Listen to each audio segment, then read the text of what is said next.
Okay, this presentation talks about structuring. So basic structure, we'll start with an IBC, and then we go on the trust, we look at the foundation, and then we go on some funds. Okay, so no need for me to explain the IBC. I think it has been well covered. So we go to our first case study. The first case study is based on Mr. He has a portfolio of assets, and these are all the different assets. He has real estate, he has fixed deposit, ships, etc. And just want to use the IBC as a holding structure. There's two possibilities here. You can either use it as Mr. He set up a number of IBC for 4 assets, or Mr. He set one IBC and then put the 4 assets under the one IBC. So that's we start off very slowly. Then you have this one whereby, okay, let's say you were using an IBC for asset protection. Okay, so you have Mr. Y, who is married to a Canadian. Mr. Y can be married to anybody. So Mr. Y has three children, and Mr. X has 3 children, Mrs. Y has 1. Everybody comes with their baggage. So this guy is saying, so how do I deal with asset protection? Okay, so what we've said here, just to make life a little bit easier, so basically Mr. Y set up a trust. So that trust is for the purpose of the inheritance purposes. So the trust is for the children. So to protect the asset for the children. And then Mr. Y set up an IBC. The IBC is for the purpose of the business activities. So the IBC here, the asset from the IBC, which is invested from the trust, goes back to the trust, some of which can go back to Mr. Y. Okay, there is no shame in that. It is a perfectly legitimate structure. Okay, so what is the advantage of this? So you can see it is asset protection, income collected by the IBC. There is no tax in the Seychelles. The settler can be the trustee and the beneficiary as well. The fund collected can be reinvested and are not subjected to any restriction within the Seychelles. Okay. Then we go on a company special license. So this is a company under the 1972 Act. The license, the special license is granted by the FSA. You have it is a zero tax, and you have a number of these are the tax. Okay, the double taxation agreement between Seychelles and the other jurisdiction that has been signed. So based on this network, these are the tax which is enforced and ratified with all these countries. So between these countries, I can always find a way for me to structure using the double taxation agreement. So people can come with any problem with any countries. I can use these countries, and then I can do a layering to another country. If I don't, for example, I do have an example. Seychelles do not have a tax treaty with the Czech Republic, but still we can get the same result using these tax network that we have.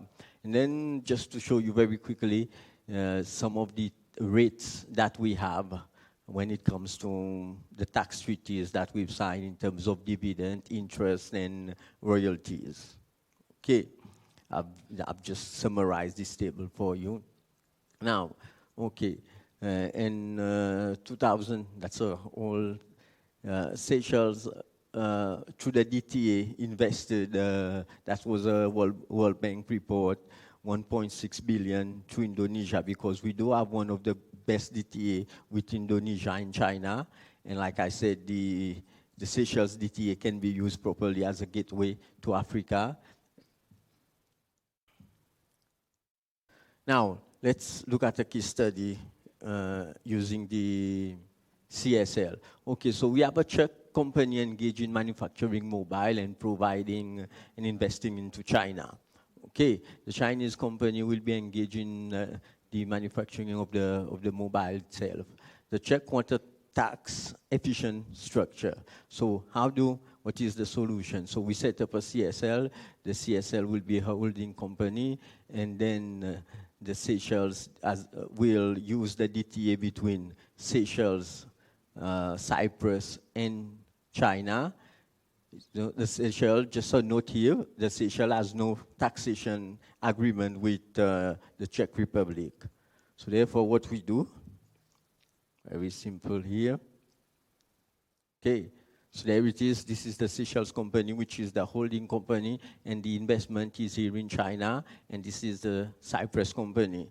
And based on that structure, the money can be moved from China to Seychelles to Cyprus, and then there is a tax treaty. I read that last night. There is a tax treaty between Cyprus and the Czech Republic. So therefore, you can do a layering on that tax treaty from Cyprus to the Czech Republic. Or alternatively, I've seen that you have a tax treaty between China and the Czech Republic, but I think the best route will be using that tax treaty with Cyprus. Okay, so what is the benefit? So there is no withholding tax on the Chinese source income, the Chinese company. By the way, Chinese company are subjected to 20% withholding tax on payment to non-resident. Payment, for example, if it is for a company, that's the public company in China, is subjected to 10%.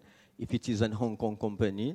But the Seychelles DTA on dividend is only 5%, and that's based on Article 10 of the DTA. Okay, and you won't get the dividend income as low as this in a lot of DTA. I can assure you. Okay, so what does this mean? It provides you an avenue for extra growth. Now, the international trust, I think that I did cover the trust at depth, so similar to so you require to register the trust, but not the trust deed itself, regulated. It must be by a corporate service provider, which has a trust license, okay, the settler, maybe the beneficiary, but not the sole beneficiary. There is no Seychelles tax income. It is a good vehicle for asset protection. So I've just done a trust here. And some of these presentations at the time, I also have to mention when I was working on this presentation, some of it I've taken it from an old slide. We did work on it. I did work on it with my friend Anuj. Okay, because at one time we were crazy about structuring. We wanted just to structure everything. Okay, so the benefit, there is no, you maintain confidentiality, zero tax on income earned on the trust, no stamp duty for the transaction undertaken. The settler can be the beneficiary, like I said. The trustee, the settler can be the trustee. No trust documents are available to the authority. So therefore, when you set up your trust, nobody will know about your trust. And you don't have any tax. So nobody knows your business. Okay.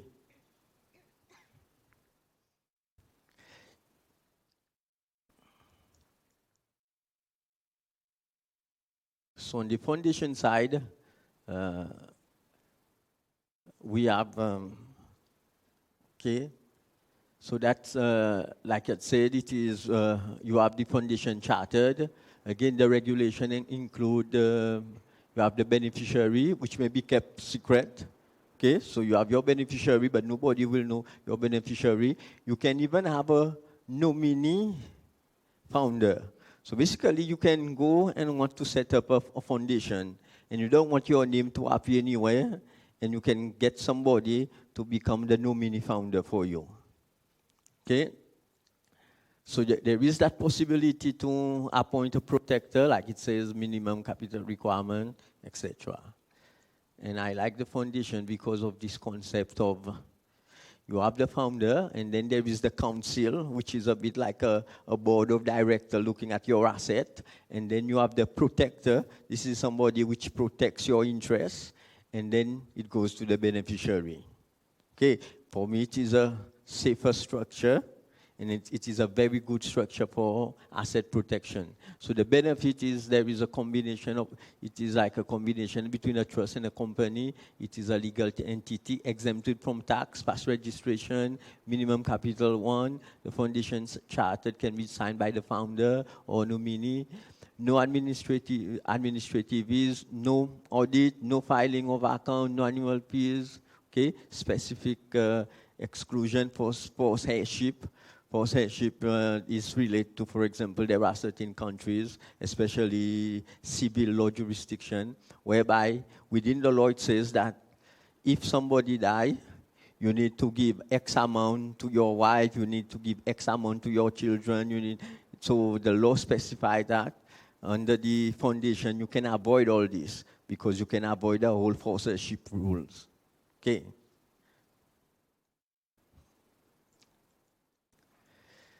And the other structures I will run on basically, which is the mutual fund. So we have 3 types of fund. There is the private fund, minimum investor of 50, and then you have the professional fund, a minimum share capital of 100,000, and then you have the public fund, which is made to the public through prescription. Okay, so now, and then we have the foreign approved fund. Okay, the foreign approved fund is whereby you can have somebody who is already a fund advisor, or that person have set up a fund, the fund might be on the stock exchange, and it is that person is operating within a jurisdiction which is deemed recognized under the approved jurisdiction, so that person can also be deemed can get a fund license in the Seychelles. Okay.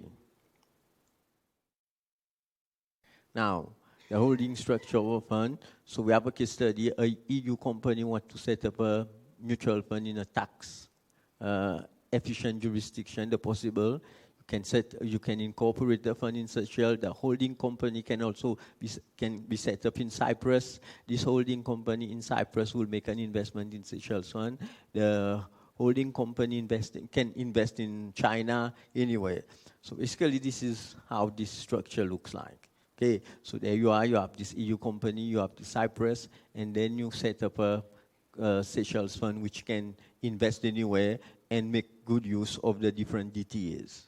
Okay, the benefit, access to the treaty, tax exempted on the dividend, tax exempted on capital gains, no withholding tax on distribution of profit, no stamp duty, so savings which will lead again to extra investment. So now we have a private fund whereby you have 30 investors who have come together, so they will set up an IBC to act as an offshore fund vehicle for mutual fund. The fund can be incorporated as a private mutual fund in Seychelles, etc. So I will show you the structure just so that we can go on it. So basically this is it. So that's the Seychelles IBC, which can be used as the fund, and then the Seychelles fund used as a private fund for investment. So these are the benefits: zero tax. You have savings on reinvestment. You can enjoy a benefit granted to the exemption and concession under the mutual fund and hedge fund. Lower regulation, which makes it easier to establish and administer the fund. Okay. And then we have this concept of a feeder fund. If you have, for example, this is a US client who wishes to establish a hedge fund in Seychelles and also wanted to reinvest equities in China, he looks at the tax. He wants a tax efficient structure. So the US client incorporates a feeder fund in Seychelles as an IBC, and at the same time incorporate an investment fund as a CSL in the Seychelles. Okay, and the Seychelles investment will invest equities in China. So basically this is how it looks. So that it is that's the feeder fund, that's the fund in the Seychelles, and that invests in the stock exchange in China, or it can invest anywhere in China. So you have the benefit, you have the feeder fund, you have all these other benefits, all that I've been talking about so far. Okay, and it's my last case study. I think this goes on a foreign exempt fund. If somebody is already, so a mutual fund license in Singapore, wants to operate from the Seychelles, he understands whether the same can be implemented or not. So the possible solution, the Seychelles Mutual Fund permit holding a recognized jurisdiction to operate within Seychelles. So Singapore is a recognized jurisdiction. The application has to be submitted to the licensing authority, that is the FSA. The fund has to be administered by the person holding the fund administrator license. And then, so the minimum capital, like I've said before, $100,000. Okay, so the benefit, you have the zero tax income, can avail concession and exemption under the mutual fund and hedge fund, easy to repatriate your funds. Okay? And then we have these restricted and unrestricted fund. This is very easy term. So a restricted fund, the administrator can administer unlimited amount of fund, and then if it is restricted, so it says for itself. Ladies and gentlemen, that's it in terms of the structuring. Thank you.